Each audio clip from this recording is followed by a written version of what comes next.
Back to the YouTube channel. आज आपके साथ कुछ ऐसी बातें करूंगा जे.एंड.के रीऑर्गेनाइजेशन एक्ट को लेके कि जिससे अगर आप इस वीडियो को देखोगे तो आपको पेपर में पछताना नहीं पड़ेगा, क्योंकि फाइनेंस अकाउंट असिस्टेंट की बात करो या फिर जूनियर असिस्टेंट की बात करो आप, ठीक है, दोनों में आपको ये टॉपिक देखने को मिलेगा। अब आप कहोगे 2 से 3 ही तो क्वेश्चन आएंगे, तो कहने की क्या बात है, हम कर लेंगे कहीं से भी। तो देखो, देखना बहुत ज़रूरी है कि वो क्वेश्चन पूछ कहाँ से रहा है, मतलब राइट अप्रोच होना बहुत ज़रूरी है। अगर आप इसको ऐसा नहीं करोगे तो यकीनन आपके ये मार्क्स उठ जाएंगे। तो 2 से 3 मार्क्स की अहमियत आप जेके कांस्टेबल वाले बच्चों को पूछो कि एक एक मार्क्स के पीछे कितने बच्चे हैं। लगा लो जिसके मार्क्स 61 आ रहे हैं या फिर 60 आ रहे हैं, उसको पूछो सर ओपन मेरिट वाले को कि 2 से 3 मार्क्स की अहमियत क्या है। अगर उसके 64 मार्क्स होते तो उसकी सिलेक्शन हो जाती। तो किसी भी चीज़ को आप लाइटली लेके नहीं चल सकते। मैं आपको इस वीडियो में कुछ ऐसा बताऊंगा, कुछ ऐसे टॉपिक्स बताऊंगा जिससे आपको एक बार में चीज़ें याद हो जाएंगी इस एक फ़ोटो से, और कुछ ऐसे क्वेश्चंस बताऊंगा जो रिपीटेड आ रहे हैं, क्वेश्चंस में हर एक पेपर में आए हैं। उस पेपर को एनालाइज करने के बाद मैंने उठाए हैं कुछ ऐसे सेक्शंस जो हमारे बोर्ड के जे के एसएसबी के फेवरेट हैं। वो सब उठा के लाया हूँ मैं आपके लिए। करना आपको ये है कि इस वीडियो को देखना है ध्यान से, अच्छे से। आपको बस पेपर से एक बार पहले देखो, अभी देखो एक बार वीडियो, आपको याद हो जाएगी। आपके 2 से 3 मार्क्स जो हैं वो पक्के हो जाएंगे, वो कहीं नहीं जाएंगे। मान के चलो अगर एक 100 नंबर का पेपर होता है तो उसमें आप 2 से 3 मार्क्स अगर अभी से आपके आ रहे हैं, अच्छे हो गए, तो आप बाकी एग्ज़ाम को भी अच्छे से और आगे आगे धीरे धीरे लेके जाओगे। बूंद बूंद से ही सागर बनता है। 2 से 3 मार्क्स से हम आज शुरुआत करेंगे इसकी। चल देखते हैं कैसे कैसे करेंगे। एक माइंड मैप मैं आपके लिए लेके आया हूँ कि इस चीज़ को कैसे हम कवर कर सकते हैं। देखो, सबसे पहले देखो इसको इंट्रोड्यूस किसने किया, ऐसे ओवरव्यू लेते हैं सबसे पहले। देखो, इसको राज्यसभा में इंट्रोड्यूस किया 5 अगस्त 2019 को। किसने किया था? होम मिनिस्टर अमित शाह ने। फिर देखो, इसको असेंट कब मिला प्रेसिडेंट का? वो मिला था 9 अगस्त 2019 को, ठीक है। और प्रेसिडेंट ने इसको साइन कर दिया। अब तीनों डेट ज़रूरी हैं, और लास्ट डेट जो है वो है कि इन्फोर्स कब हुआ है। ये होता 31 अक्टूबर 2019 को, ठीक है। ये आगे इसका ओवरव्यू। और कुछ बातें याद करें तो इसके 14 पार्ट्स हैं, 103 सेक्शंस हैं और 5 शेड्यूल्स हैं, ठीक है। अब जो मैंने देखा कि 5 जो चीज़ें हैं जहाँ से टीचर टॉपिक बना रहा है, हर बार क्वेश्चन बना रहा है, हर बार क्वेश्चन आ रहा है एसएसबी में, तो वो इन 5 चीज़ों से आ रहा है। मैंने देखा, एक जो हमारी लेजिस्लेटिव असेंबली जो ऑलरेडी बहुत चर्चा में है हमारे सीएम साहब की वजह से, उस वजह से क्वेश्चन पक्का आ रहा है। और एक रिप्रेजेंटेशन ऑफ वुमेन, आपको पता ही है जेके पुलिस में जैसे रिप्रेजेंटेशन तो नहीं बोलूँगा, रिजर्वेशन है वुमेन के लिए, वैसे ही रिप्रेजेंटेशन है वुमेन की सेक्शन 15 में है, जो इससे भी क्वेश्चन बन रहा है। फाइनेंशियल कंट्रोल, कंसोलिडेटेड फंड के रिलेटेड क्वेश्चन आ रहा है, और हाई कोर्ट की जुरिस्डिक्शन के लिए और क्वेश्चन आ रहे हैं। और लास्ट एक एडवोकेट जनरल के जो क्वेश्चन है, इन सब के क्वेश्चन मैंने देखे जो रिपीटली आ रहे हैं, ठीक है।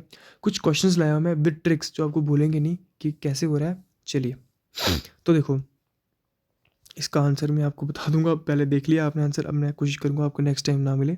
ओके, तो देखो, इन्होंने पूछा कि when did the president give assent, और कब दिया था प्रेसिडेंट ने असेंट, कब दिया था। मैंने आपको ऊपर ही पढ़ाया, वो दिया था 9 अगस्त 2019 को। तो देखो यहाँ पे इनैक्ट कब हुआ था, ये 31 अक्टूबर 2019 को। अब आप इसको याद रख सकते हो कि 31 अक्टूबर को नेशनल यूनिटी डे है, और सरदार वल्लभ भाई का बर्थडे होता है उस दिन, पटेल जी का बर्थडे होता है। तो इसको आप याद कर सकते हो ऐसे इस तरह से, ठीक है।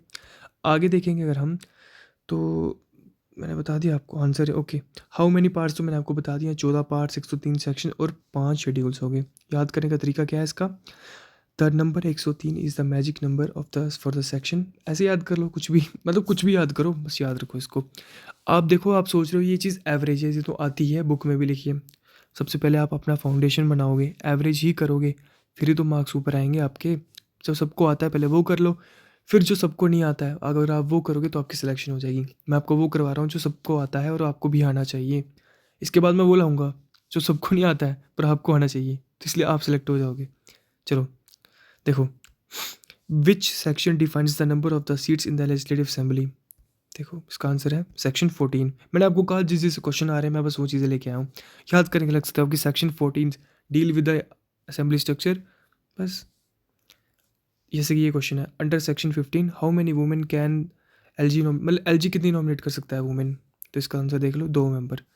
Remember the number 2, the power lies with in the LG, ठीक है। अब जब मिनिस्टर की लिमिट बताएंगे आगे कि कितनी, हमारे काउंसिल ऑफ मिनिस्टर की कितनी लिमिट एक्सीड नहीं हो सकती, तो आंसर है इसका 10%। आपको पता होगा जैसे कि उमर अब्दुल्ला साहब ने अभी कितने मेंबर्स अपने जो है मिनिस्ट्री में रखे हैं, एक तो 4 मेंबर्स रखे हैं, आपको पता होगा। एक तो सकीना नायतू मैडम, एक सतीश शर्मा, और 2 जावेद अहमद। राणा, एक कंडार है, एक का जावेद अहमद राणा है, ठीक है, मिनिस्टर जी का। ठीक है, तो बस ऐसे ही अभी वो 5 और कर सकते हैं, मे बी वो अभी अपनी काउंसिल की एक्सपेंशन करेंगे, वो भी हमें जल्दी पता चलेगा। आगे देखिए अगर हम, तो कौन सी ऐसी सेक्शन है जो कंसोलिडेटेड फंड से डील करती है, तो वह है सेक्शन 67। अब कुछ 3 सेक्शन है ना जो ये आई जा रही हैं बार बार पेपर में, इसमें भी देखिए मैंने, और आने के चांसेस भी काफ़ी हैं, क्योंकि पब्लिक पैसे को लेके हमारी जे के स्टेट में किसके पास है, कोई बोलता है एलजी, कोई बोलता है गवर्नर अपना सीएम साहब, किसके पास है, तो ये चीज़ आने के काफ़ी चांसेस हैं कि ये 3 section, consolidated fund, public account और कॉन्टीजेंसी फंड, ठीक है, इमरजेंसी मनी, ठीक है। और लास्ट में इसके क्वेश्चन सबसे ज़्यादा, को एबॉलिशन फॉर लेजिस्लेटिव काउंसिल किस में है, तो वो है 57 में। प्रो टिप आप यहाँ से पढ़ो इसको।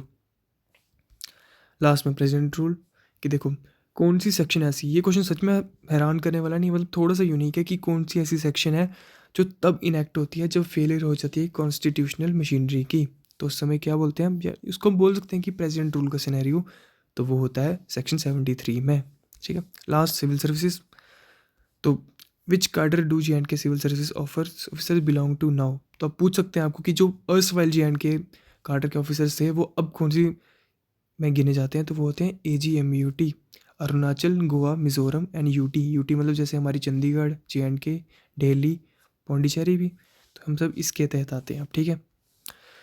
What do schedule 1 and schedule 5 deal, इसके क्वेश्चन आए थे इसलिए मैं आपको बता रहा हूँ, मैं कुछ भी मन से नहीं लेके आया हूँ, ये क्वेश्चन आए हुए हैं प्रीवियस ईयर, आप इनको पढ़ के जाओ, आप इतना तो समझ रहे हो कि आपने प्रीवियस ईयर कर लिया, आपको कॉन्फिडेंस आएगा कि आपने कुछ तो किया है, इसके बाद आप अपने बेस को आगे चलते रहना। तो शेड्यूल 1 पढ़ो, council of Rajya, council of states, schedule 5 central laws made applicable to JNK, और ये शेड्यूल 2, शेड्यूल 3, शेड्यूल 4 याद रखना यार, ये ओथ के बारे में, ठीक है। अब आप देखो इसको 1 घंटा पहले पढ़ के जाओ, और देखना आपके पेपर में कहीं भी मार्क्स नहीं जाएंगे, 2-3 मार्क्स जो आएंगे ना वो आ जाएंगे। एक्चुअली मैंने आपको ये बेसिक बताया, ये चीज़ आपको याद कर सकते हो, मैंने आपको बिल्कुल बेसिक बताया ये रिजर्वेशन एक्ट का, मे बी इससे आपके 2-3 कवर हो जाए, मैं इसको और एडवांस में लेके आने की कोशिश करूँगा, पूरे उसको एक्ट को एकदम पूरा एनालाइज करूँगा और देखूँगा आज के सिनेरियो से कौन से क्वेश्चन आ सकते हैं, कौन से नहीं, उस हिसाब से मैं एक पूरी वीडियो बनाऊँगा। तब तक के लिए आप मुझे इजाज़त दें।